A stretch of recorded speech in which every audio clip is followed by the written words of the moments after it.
কলকাতার শ্যামা প্রসাদ মুখার্জি পোর্টে কর্মী নিয়োগের নতুন একটি বিজ্ঞপ্তি ইতিমধ্যেই প্রকাশ করা হয়েছে। এখানে আপনারা ভারতীয় নাগরিক পুরুষ মহিলা উভয়ই আবেদন করতে পারবেন। আবেদনের জন্য ন্যূনতম শিক্ষাগত যোগ্যতা কী রাখা হয়েছে, কত টাকা বেতন আপনারা পাচ্ছেন, কিভাবে আবেদন করতে হবে, এই সমস্ত বিষয়ে আজকের এই ভিডিওতে আপনাদেরকে জানাবো। অবশ্যই ভিডিওটিকে স্কিপ না করে দেখবেন।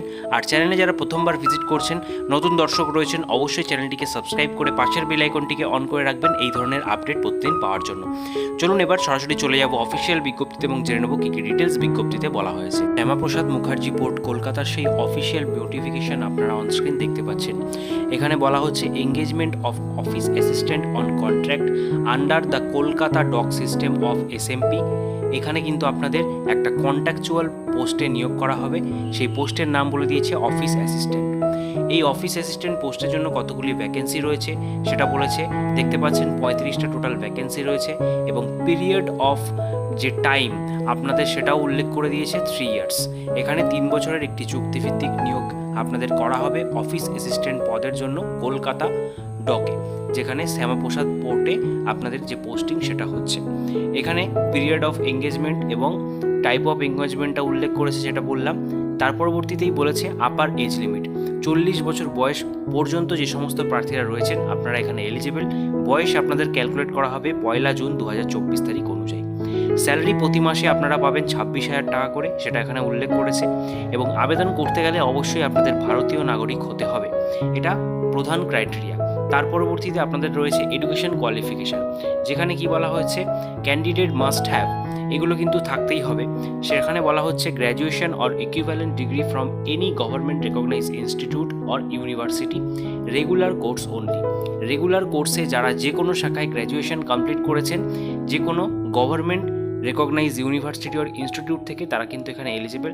তার সাথে certificate of proficiency in typing from a government recognise institute, টাইপিংয়ের একটা সার্টিফিকেট থাকতে হবে।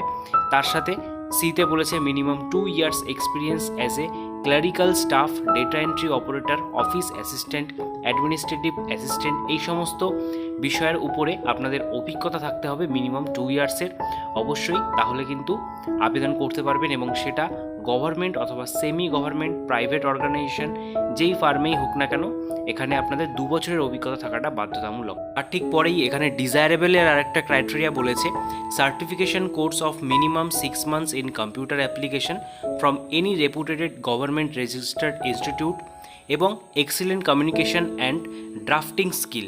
এই দুটো ডিজায়ারেবল কন্ডিশন আপনাদের ম্যাচ করলে আপনারা এখানে আবেদন করার পর অগ্রাধিকার পাচ্ছেন সিলেকশনের সময়। এর পরবর্তীতে জব প্রোফাইল অর্থাৎ কী কাজ আপনাদের করতে হবে সেই সংক্রান্ত বিবরণ এখানে বলে দিয়েছে। যেরকম দেখতে পাচ্ছেন transcribing spoken words by typing in English, typing correspondence and official documents accurately and efficiently, অর্থাৎ এখানে কিন্তু বেশিটাই আপনাদের টাইপিং বেস কাজ, সেই জন্য এখানে টাইপিংয়ের উপরে বিশেষ করে জোর দেওয়া হয়েছে এবং কম্পিউটার নলেজের থাকাটা বাধ্যতামূলক। ঠিক আছে, এর পরবর্তীতে আসবো মোড অফ সিলেকশন। এখানে আপনাদের একটা রিটেন এক্সাম নেওয়া হবে, যেই রিটেন এক্সামে আপনারা যদি এলিজিবল হন সেই সমস্ত প্রার্থীদেরই কিন্তু এই রিটেন এক্সামে বসার জন্য ডাকা হবে এবং সেখানে আপনাদের যে মিনিমাম কোয়ালিফাইং মার্কস সেটা বলে দিয়েছে, সেটা হচ্ছে 60 মার্কস পেলে আপনারা পরবর্তী টেস্ট অর্থাৎ আপনাদের এই রিটেন এক্সামের পরে একটা টাইপিং টেস্ট এবং পার্সোনাল ইন্টারভিউ কিন্তু নেওয়া হবে। ঠিক আছে, যার মাধ্যমে আপনাদের ফাইনাল সিলেকশনটা হচ্ছে। যেখানে কতজনকে ডাকা হবে সেটাও এখানে উল্লেখ করে দিয়ে রিটেন টেস্টটায় কোয়ালিফাই করছেন তাদেরকেই কিন্তু এই টাইপিং টেস্ট এবং পার্সোনাল ইন্টারভিউর জন্য ডাকা হবে, অর্থাৎ পরবর্তী স্টেজের জন্য, সেটাও এখানে বলে দেওয়া রয়েছে।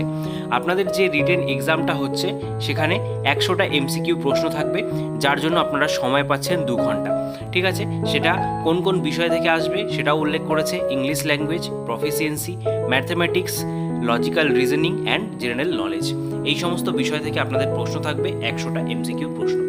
এছাড়া টাইপিং স্পিডের যে অ্যাকুরেসি সেটা কিন্তু 90% হতে হবে, 40 ওয়ার্ড পার মিনিট আপনাদের মিনিমাম টাইপিং স্পিড থাকাটা এখানে বাধ্যতামূলক, তবেই কিন্তু আপনারা এই প্রফিসিয়েন্সির টেস্টটাও ক্লিয়ার করতে পারবেন।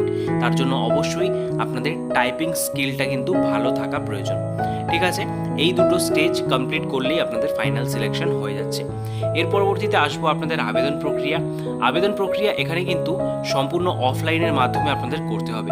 তার জন্য এই যে ডকুমেন্টসের লিস্ট দেখতে পাচ্ছেন এখানে 6টি, এই ডকুমেন্টসগুলো কিন্তু আপনাদের থাকাটা বাধ্যতামূলক। যেরকম application form duly in all respect as per prescribe proforma. প্রোফর্মাটা আমি পরবর্তীতে আসছি। তো 2 নম্বরে বলেছে এজ প্রুফ সার্টিফিকেট, যেখানে বার্থ সার্টিফিকেট অথবা মাধ্যমিকের অ্যাডমিট কার্ড আপনারা ইস্যু করতে পারেন। 3 নম্বরে বলা হয়েছে education and vocational qualification certificate, marksheet, training or diploma certificate etcetera, এইসবের মধ্যে যে কোনো একটি। তার পরবর্তীতে বলা হয়েছে এক্সপিরিয়েন্স সার্টিফিকেট। 5 নম্বরে বলেছে two recent passport colour size photograph, তার সাইজটা উল্লেখ করে দিয়েছে। এবং 6 নম্বরে বলা হচ্ছে photocopy of government identity card, যেখানে voter card, PAN card, passport অথবা ড্রাইভিং লাইসেন্সের মধ্যে যে কোনো একটা। এই যে সমস্ত ডকুমেন্টসগুলো রয়েছে এর সমস্তটারই xerox copy, self attested copy কিন্তু আপনাদের এই যে অ্যাপ্লিকেশন প্রোফর্মাটা আপনারা এখন দেখতে পাচ্ছেন এর সাথে অ্যাটাচ করে দিতে হবে। এই অ্যাপ্লিকেশন প্রোফর্মার লিঙ্ক আমাদের টেলিগ্রাম গ্রুপে দেওয়া রয়েছে, সেখানে জয়েন হয়ে যান এবং এটাকে ডাউনলোড করে নিন। ডাউনলোড করে সমস্তটাকে আপনাদের ফিল আপ করতে হবে। প্রথমেই দেখতে পাচ্ছেন কালার পাসপোর্ট সাইজ ফটোগ্রাফ, এখানে কিন্তু আপনাদের ফিক্সড করতে হবে। তার পাশাপাশি নাম, ফাদার্স নেম, বিবাহিত মহিলা যারা রয়েছেন তাদের জন্য হাজব্যান্ডের নেম এখানে দিতে হবে। তার পরবর্তীতে ডেট অফ বার্থ, এছাড়া পার্মানেন্ট অ্যাড্রেস, সমস্ত ডিটেলস এখানে দিয়ে আপনাদের ফিল আপ করে নেওয়ার পর সবশেষে এখানটায় আপনাদের একটা ফুল সিগনেচার করে ফেলতে হবে। এটা হওয়ার পর যেই ডকুমেন্টসের লিস্টটা আপনাদের দেখালাম সেগুলোকে অবশ্যই সেলফ অ্যাটেস্টেড কপি এই অ্যাপ্লিকেশন প্রোফর্মার সাথে অ্যাটাচ করে এটিকে একটি ক্লোজ এনভেলপের মধ্যে ভরে আপনাদেরকে পাঠিয়ে দিতে হবে নির্দিষ্ট অ্যাড্রেসে। ঠিক আছে, এই হচ্ছে আপনাদের আবেদন পদ্ধতি এবং পাঠানোর যে অ্যাড্রেস সেটাও অনস্ক্রিন আপনারা দেখতে পাচ্ছেন। এবং অ্যাপ্লিকেশন প্রোফর্মার উপরে কিন্তু আপনাদের যে ক্লোজ এনভেলপ রয়েছে তার উপরে লিখতে হবে application for engagement as office assistant on contract. তারপরে এটাকে সেন্ড করতে হবে এই যে দেওয়া অ্যাড্রেসটায়। ঠিক আছে, এই অ্যাড্রেসে আপনাদেরকে পাঠিয়ে দিতে হবে। পাঠানোর যে লাস্ট ডেট রয়েছে 15 তারিখ রয়েছে, 15ই জুলাই 2024 তারিখের মধ্যে এই যে প্রোফর্মাটা রয়েছে এবং সমস্ত ডকুমেন্ট সহ আপনাদেরকে পাঠিয়ে দিতে হবে।